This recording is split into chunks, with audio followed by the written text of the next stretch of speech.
Maganda ng panahon ngayon mga kaibigan. Nagmelt na yung mga makakapal na isno dito sa gilid. Ito ang daan patungo doon sa pond. Pupunta kami mamayang hapon. Tingnan kung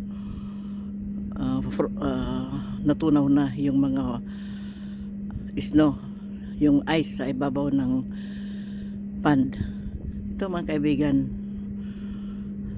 mga bubong ng bahay wala ng isno. Yan, wala ng isno. Dito lang sa kabila, sa kabilang gilid ng daan na hindi masyadong naaarawan, yan ang may makakapal na isno. Yan. Pero dito wala na yung natambak noon na isno nung naglilinis dito sa driveway, magkabilang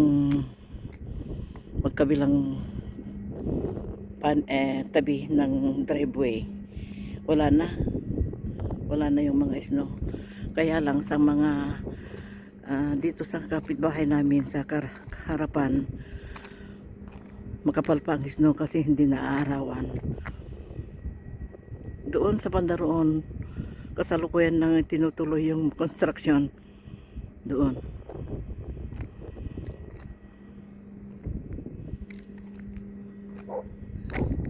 Ayan mga kaibigan, halos wala ng isno dito sa kabila kasi palaging naaarawan. Dito sa kabila, ayan, marami pang isno kasi hindi matutunaw.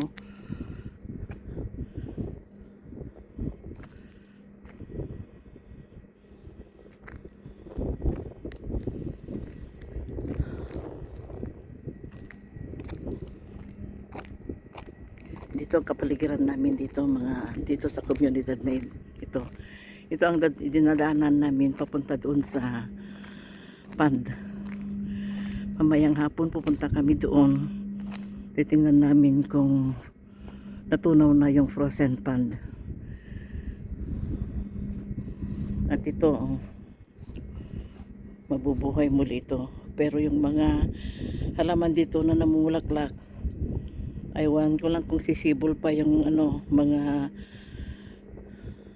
dahon o bagong dahon o baka tuluyan nang namatay mga yan.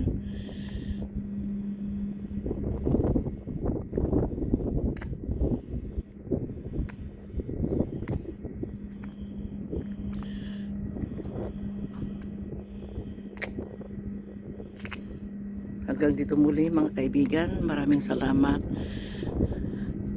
Ito ang update ng panahon ngayon dito. Wala nang yung makapal na snow.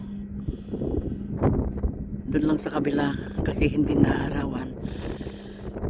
Thank you very much. Thank you for watching. Have a good day.